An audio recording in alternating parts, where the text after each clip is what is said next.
जमलेल्या माझ्या तमाम महाराष्ट्रप्रेमी बांधवांनो, भगिनी आणि मातांनो, मी आल्यानंतर पाहिलं की आम्ही सावलीत आणि तुम्ही उन्हात. तेव्हाच ठरवलं की खाली जाऊनच भाषण करायचं. हा पोलीस जरा जरा अहो ताई जरा अशाव ना, ताई पोलीस ताई जरा अशाव. मग साहजिकच आहे, काही जण म्हणाले की साहेब तुम्ही दिसणार नाही. म्हटलं मी दिसलो नाही तरी चालेल, पण माझं लोकांनी ऐकलं पाहिजे म्हणून मी फिरतोय. आणि जसं कोरोनाच्या काळामध्ये मी फेसबुक लाईव्ह केलं, तुम्ही सगळ्यांनी ऐकलं म्हणून आणि म्हणूनच महाराष्ट्र वाचला. आज जे काही उपटचुंब इकडे उभे राहिलेले आहेत बाकीचे सगळे, एकूणच मी भारतीय जनता पक्षाला विचारतोय, मिंद्याने तर सोडून द्या, ते गद्दारच आहेत. आज काही त्यांनी जाहिराती केल्या आहेत. त्याने एकच प्रश्न विचारायचा आहे की जेव्हा संपूर्ण महाराष्ट्र कोरोनाशी लढत होता त्यावेळेला भाजपच्या महाराष्ट्राच्या युनिटनी सुद्धा महाराष्ट्राला पैसे नव्हते दिले, तर पीएम केअर फंडला पैसे दिले होते. हे तुमचं महाराष्ट्राचं प्रेम. महाराष्ट्र तळमळत होता, औषधं मिळत नव्हती, ऑक्सिजन मिळत नव्हता, हॉस्पिटल्स मिळत नव्हती. आपण संपूर्ण ताकदीनिशी लढत होतो तेव्हा हे सगळे भाजपवाले पीएम केअर फंडाला पैसे देत होते. आणि घोटाळा म्हणजे एवढा घोटाळा आपल्यावरती आरोप करताना त्यांचा एक उमेदवार तिकडे पश्चिम महाराष्ट्रात उभा आहे, त्याच्यावरती आरोप आहेत. हायकोर्टाने ताशेरे मारलेत. गोरे त्याचं नाव. मृत व्यक्तींवरती ते जिवंत आहेत असं दाखवून उपचार केले आणि त्याचे पैसे हडप करणारा हा भाजपचा उमेदवार. मग माझ्याकडचे उमेदवार बघा ना, इकडे लीनाताई आहेत, नितीन तर तुमचाच आहे, आपलाच आहे, तिकडे मनोहर भोवीर आहेत, तिकडे स्नेहल जगताप आहे, मध्ये प्रसाद भोवीर आहे. हे सगळे हाकेला कधी तुम्ही हाक मारा, हाकेला ओ देणारी माणसं आहेत, धावून येणारी माणसं आहेत. मी मुद्दामून इथे आलो कारण मला गद्दाराला गाडायचंच आहे, कोणत्याही परिस्थितीत गाडायचं आहे.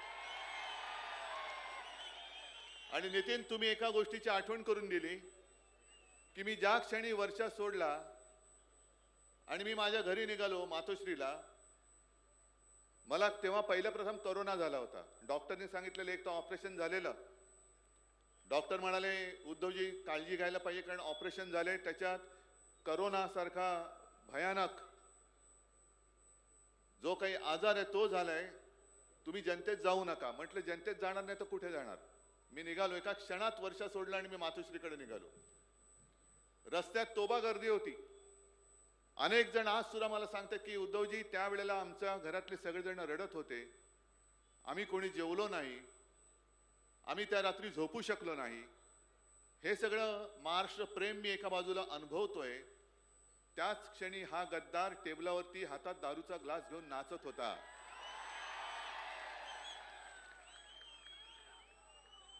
मला माझं व्यक्तिगत काही नाही, माझं काय व्हायचं आहे तुमच्यासाठी होईल, पण गद्दारी सेलिब्रेट करणारा हा आपला आमदार होऊ शकतो. बाकी दादागिरीचं माझ्यावरती सोपवा. तुम्ही इथून नितीनला निवडून द्या. याला सांगतो, तुला खडी फोडायला नाही पाठवलं ना,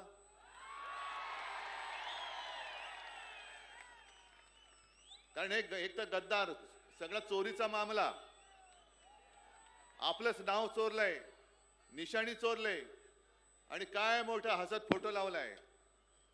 चोर तो चोर वर शिरजोर. ही मस्ती ही उतरवायची नाही तर काय डोक्यावर घेऊन फिरवायची. इकडे बाकीची जी काय कामं आता नितीन दादा तुम्हाला सांगत होता, 5 वर्ष आमदार होता, 2.5 वर्ष मी मुख्यमंत्री होतो, माझ्याकडे एकही कुठल्या इथलं विकासाचं काम घेऊन आलं नाही. 2.5 वर्ष झाल्यानंतर यांनी गद्दारी करून सरकार पाडलं. खोके घेऊन तिकडे गेला, म्हणजे जनतेला धोके आणि स्वतःला खोके.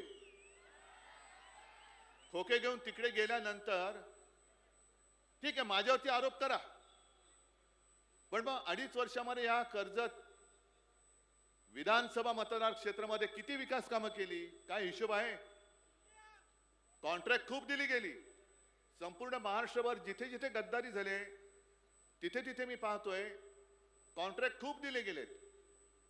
पैसा दिला गेलाय, सरकारच्या तिजोरीतून पैसा दिला गेलाय, पण तो खालपर्यंत आलेलाच नाही. मग कोणी खाल्ला हा पैसा? 50 खोक्यात आहे ना सुट्टे पैसे झालेले आहेत. 50 खोक्याचं काय कौतुक सांगताय? 50 खोके तर असे सुट्टे पैसे आहेत. हजारो कोटींनी यांनी महाराष्ट्र लुटलेला आहे, महाराष्ट्र लुबाडलेला आहे. आज लीनाताई आपल्या सोबत उभ्या आहेत तिकडे पनवेल मधून. कशासाठी उभ्या आहेत? का या सगळ्यांच्या घरी वेळ जात नाही म्हणून विधानसभेत जायचे? जसा नितीन तुमच्यासाठी लढतोय, खरं म्हटलं तर निवडणूक जवळ आल्यानंतर आणखीन काही आले होते पैसेवाले, साहेब आम्हाला उमेदवारी द्या, आम्हाला उमेदवारी द्या. माझ्याकडे पैसा कोण किती होतो याला किंमत नाही, निष्ठेने हातामध्ये भगवा कोण धरतो याला मी किंमत देतो. आणि या नितीनकडे कदाचित त्यांचे एवढे पैसे नसतील, तिकडे पैशाचा महापूर आहे, पैशाचा धबधबा आहे, पण या पैशाच्या महापुरामध्ये तुम्ही तुमच्या निष्ठेचा खडक वाहून देणार आहात का? का पहाडासारखे उभे आहात किती महापूर येऊ दे? आणि महापूर येतो आणि जातो. आता पैशांचा बाहेर येईल. पैसे देऊन मत विकत घेणारी ही अवलाद महाराष्ट्राला काय सुख देणार, काय समाधान देणार? आणि पैसे आता देतील आणि सगळीकडे होर्डिंग लागलेत. तुमच्याकडे लागलेत का?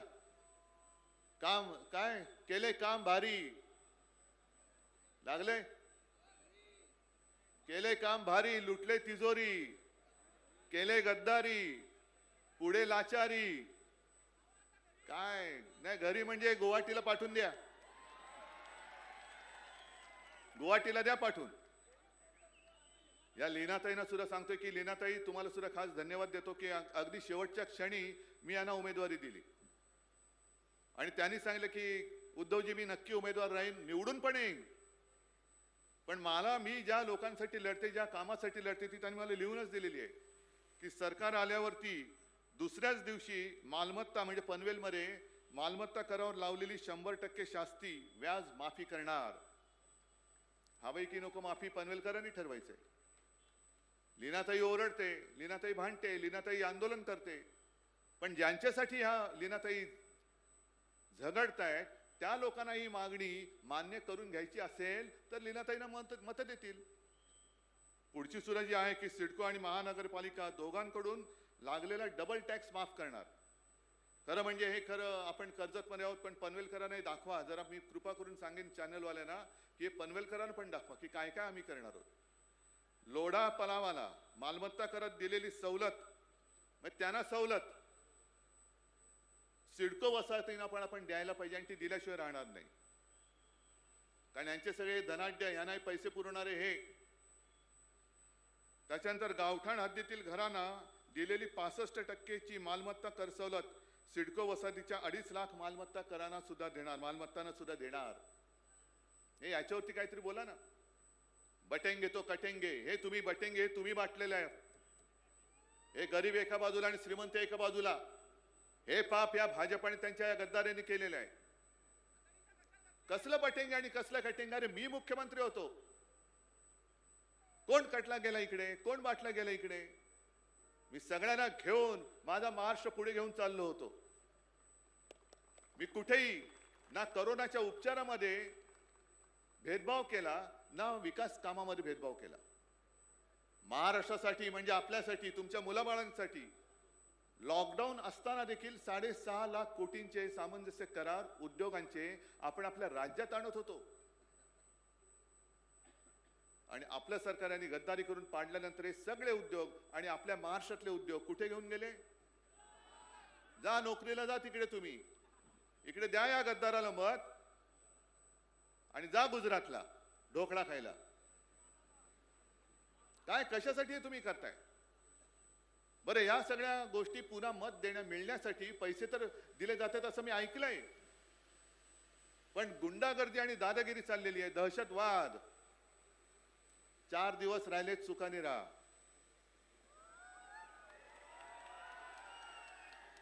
4 दिवस राहिलेत, भोगून घे. नंतर तुला कधीही विधान भवनाचं दार बघायला मिळणार नाही आहे.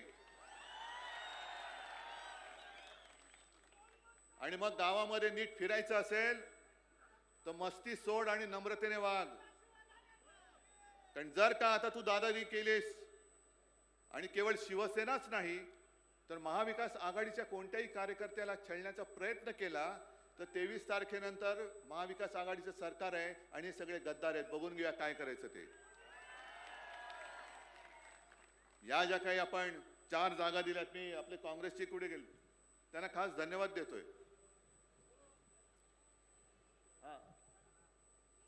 नाही, यांना खास धन्यवाद देतोय, कारण पूर्ण ताकदीने आपल्या या 4ही शिवसेना उमेदवारांच्या पाठीशी हे त्यांना विजयी करण्यासाठी उतरलेले आहेत.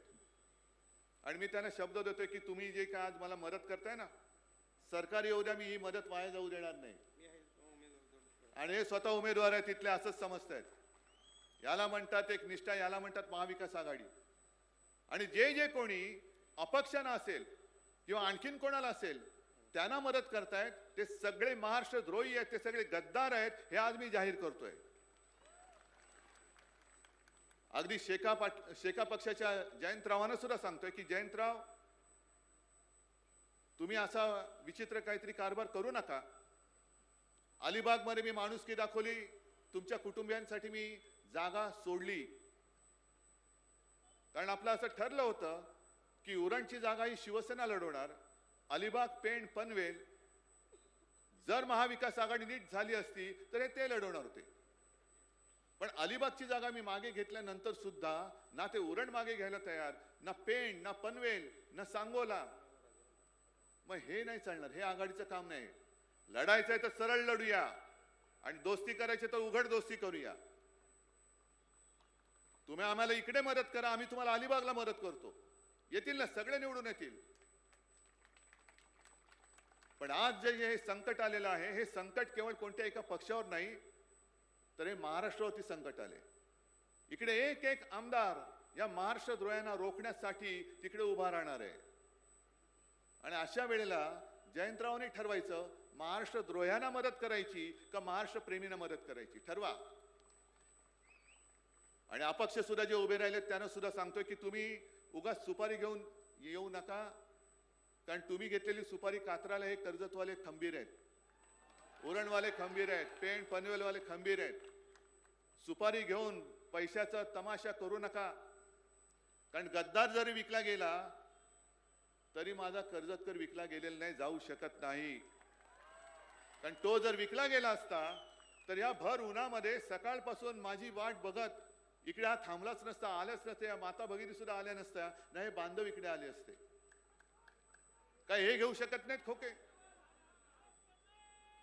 ज्यांनी खोके घेतले ते तुम्हाला काय आमिषे दिलेले नाहीत त्यांनी.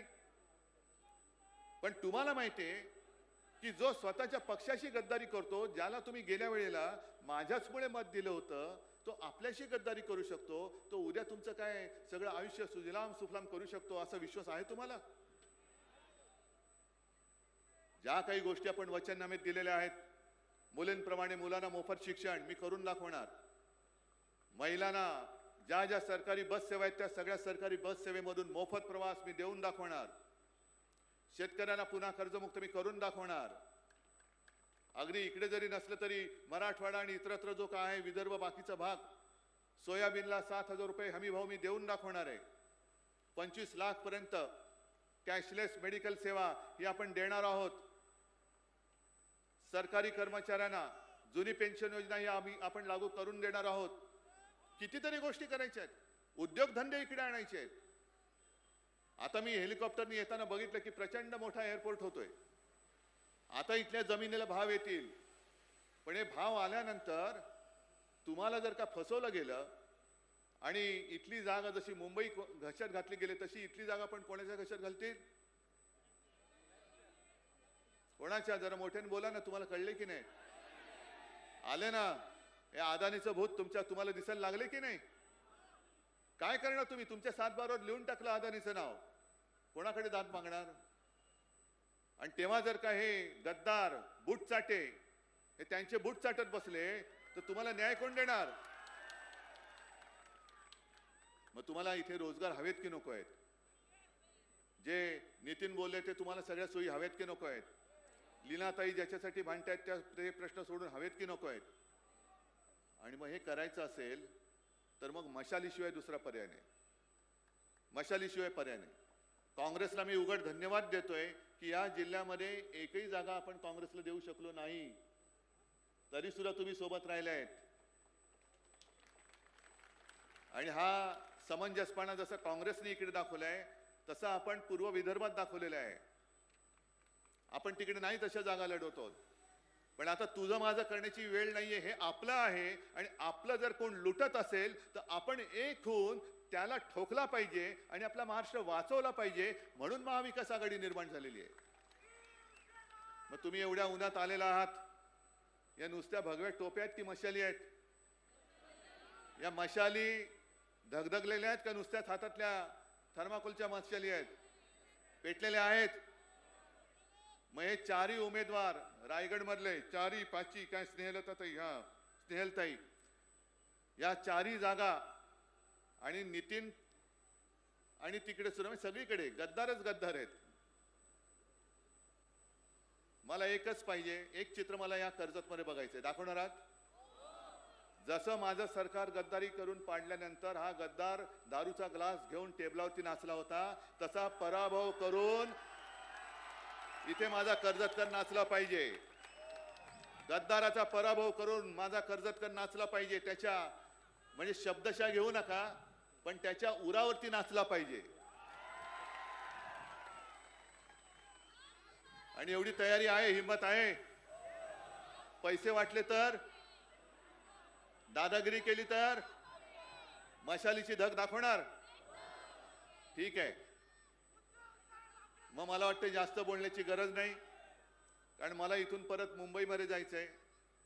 कारण काल परवाकडे मी कुठेतरी बोललो की जसजसं निवडणुकीचा प्रचार संपण्याची वेळ येते तसं आपल्या मराठीत एक म्हण आहे, रात्र थोडी सोंग फार. पण आता राजकारणात नवीन म्हण आहे, रात्र थोडी आणि ढोंग फार. हे ढोंगी सगळे जे आहेत आपल्याबद्दल, आता आहे ना, जो काही खोटं प्रेम आलेलं आहे त्या प्रेमाचा तुकडा पाडण्यासाठी मला आता मुंबईला जावं लागतं. कारण मुंबईत सुद्धा माझी 1-2 सभा आहेत. पण इथल्या विजयाची जबाबदारी मी तुमच्यावर सोपवतोय आणि तूर्त आपली मी रजा घेतोय. जय हिंद, जय महाराष्ट्र.